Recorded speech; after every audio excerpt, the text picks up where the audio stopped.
Hello everyone, my name is Rafal and I would like to welcome you to another episode how I create this headshot. And today we're going to be talking about this particular image. I have used some new technique to create that image, which I would like to go through with you guys and talk a little bit about some of the challenges I have to go through in order to create that image. And of course, as always, we're going to go through the lighting, then we're going to talk about the gear and setting, and then we're going to end it up discussing the entire retouching process. It was a little bit complex. I had to fix the background because that was one of the most challenging part of this image, but we're going to kind of get into this in a second. But before we do that, let's jump into the lighting and basically my entire setup.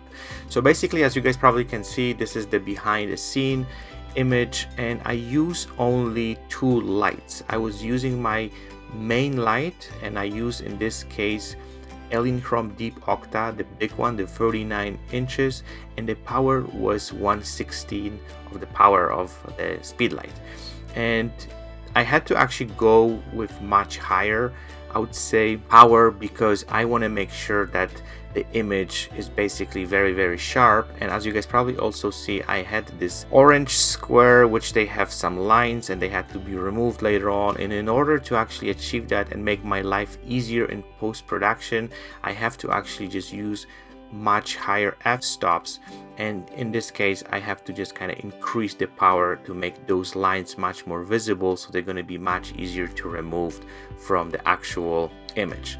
And then of course I use my silver reflector just to kind of make this nice fill, and of course to give a little bit of kind of halo behind the subject and create that nice vignette, I use my speed light with basically there is no grid on it. I was just basically just shooting very small touch, 1/64 of the power of the light, just to kind of give a nice little touch of light.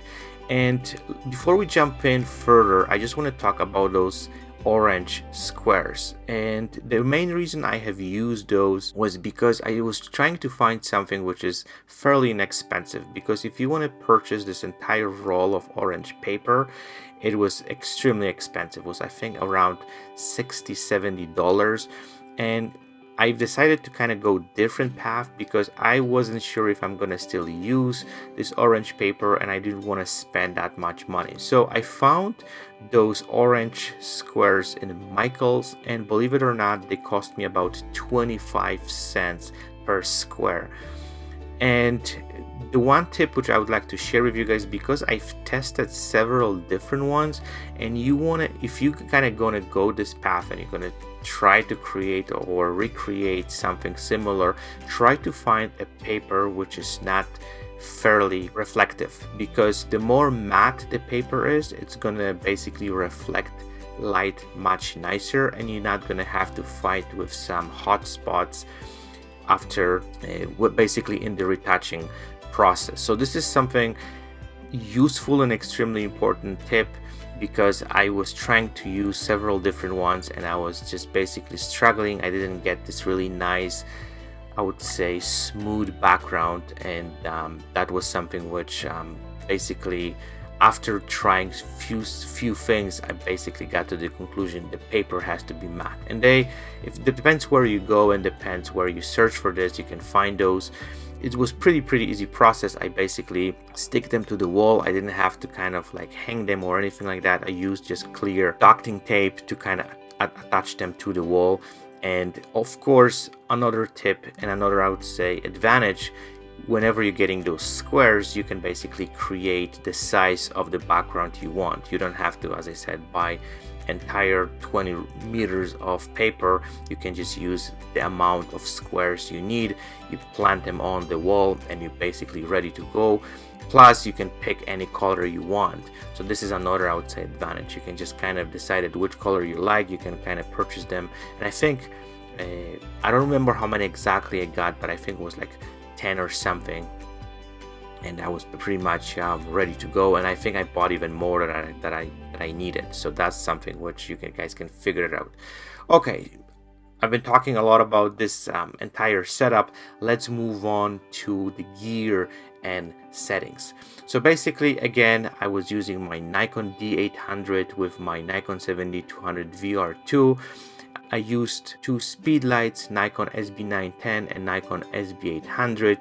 In this case, I use only one softbox, and I use Electron Deep Octave 39 inches. I didn't use my 27 inches. I didn't need basically my hair light in this case, so basically I just used one softbox. Okay, let's go into the settings. So the focal length was 200 millimeter. This is something which we've been discussing before. I need to really compress the background, and that was something which I found on the 200 millimeter. Basically the image looks the best. Shutter speed 250 of a second, and then I shot at f5.0, and I know there's a lot of question about that whenever I post that image, and the main reason was, and this is something what I discussed a few minutes ago, I want to make sure to have those lines from the background fairly sharp, so I can basically remove them very easy. It was a little bit more difficult process, and we're going to kind of go through it, but that kind of gave me the good foundation to just kind of attack this issue and make sure it's going to be much easier process. ISO 100, and of course white balance was set up manually to 5000 Kelvin. So that was the settings, and let's jump into the retouching process. So this was final image. This is the image, the way it looked after retouching. As you guys probably can see, there's a lot of layers, and I went through some really complex process to get to this image to that level. Okay, so that was the image straight from the camera. You guys probably can see there's a lot of mess. You can see those lines. The background has this really, I would say, harsh vignette. I didn't kind of expect that, but well, I had to kind of deal with this, but that kind of gave me good foundation to basically kick off and basically start retouching this image. So the first step, of course, is kind of cleaning up basically the most obvious stuff. So I started, of course, with the background, and I clean up those lines, and in this case I use patch tool. It was really easy process. I just kind of patched those areas. Still doesn't look perfect, but give me kind of good start, and those lines are basically removed. There's still a lot of things which I had to kind of do in order to take this to another level, but that was a good start. The next step, I actually just look after the skin, and as you guys probably can see, there's a lot of birthmarks. There's some stuff on her face which had to be removed, and I did just a general cleaning and basically go through some of the most obvious stuff to just kind of clean them up. So that was the second step. The next step, of course, is dodge and burn. I work basically a little bit on the background and a little bit on her skin, so you guys probably can see some of those really harsh parts of the background kind of went away, and then actually I just kind of like cleaned them up a little bit so it looks a little bit better. And also I work on her skin, so you guys can see all those bizarre and really strange discoloration of her skin was removed, especially underneath her eyes, and also some of this on her chest. So that was the following step. Okay, so the next step, of course, I work on her eyes and the eyebrows. You guys probably can see over here, again, the same technique, dodge and burn, and I just make the eyes a little bit more pop, and also I work on her eyebrows just to kind of fill them up and make them, I would say, a little bit more darker, so the eyes just pop a little bit more and they just look a little bit better. Okay, so the next step was I work a little bit on the toning. So I add a little bit more saturation to the background, and also I work a little bit on the toning and basically just give the image a little bit more contrast. Actually, we can go through this process a little bit so you guys can see step by step. So the first thing was, of course, the color balance. The next step was adding a little bit more contrast. As you guys probably can see, some of those changes, they're very subtle, they're not really drastic. That's kind of the way I like to work. I don't like to just kind of like start sliding those sliders back and forth and just create something crazy. You want to do those changes very subtle and just kind of take them to the level you want. Then I add a little bit more saturation, and then I work on curves to just bring the image a little bit more contrast.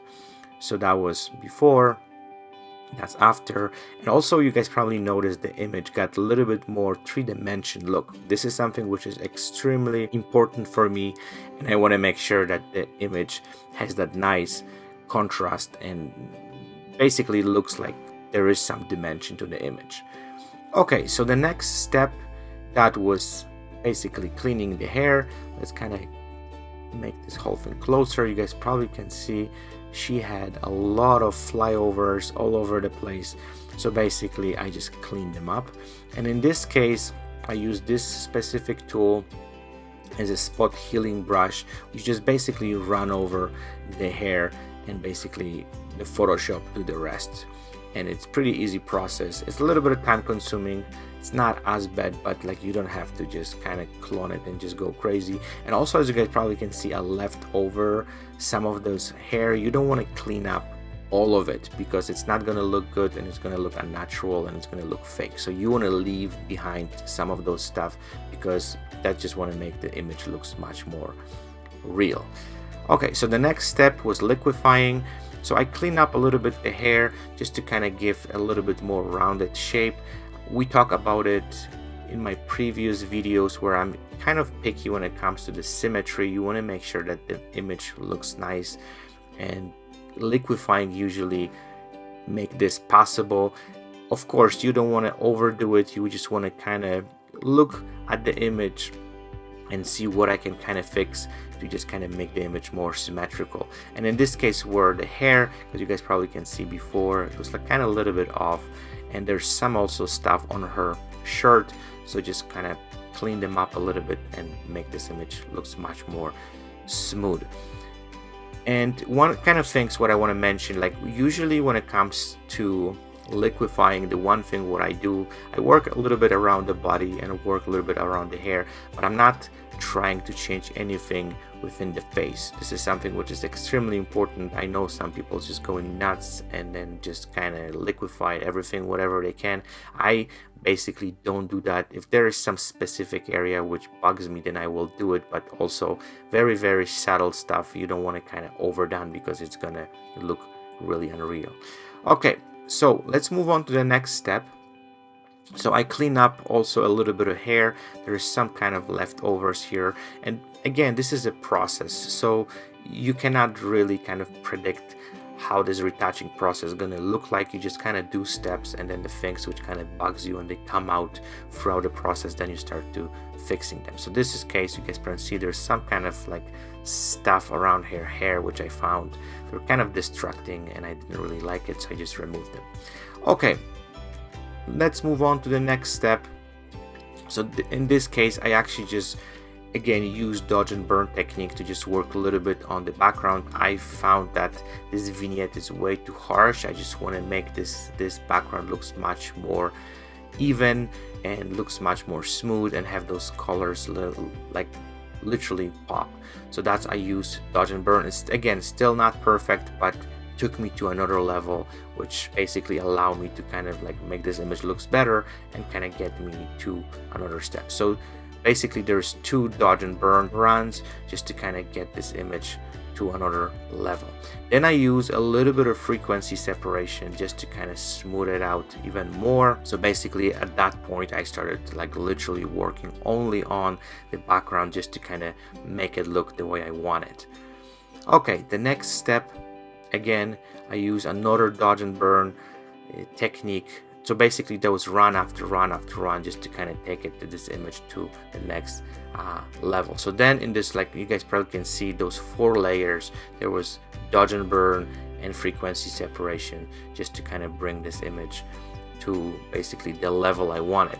And there's no specific, I would say, amount of times you can do the dodge and burn technique. You can do as many times as you want, as long as it's getting you closer and closer to the level of the image you want to achieve. So that's something which, as I said, there's no limit on this, and I've been kind of doing this over and over again till I was just basically happy with the results.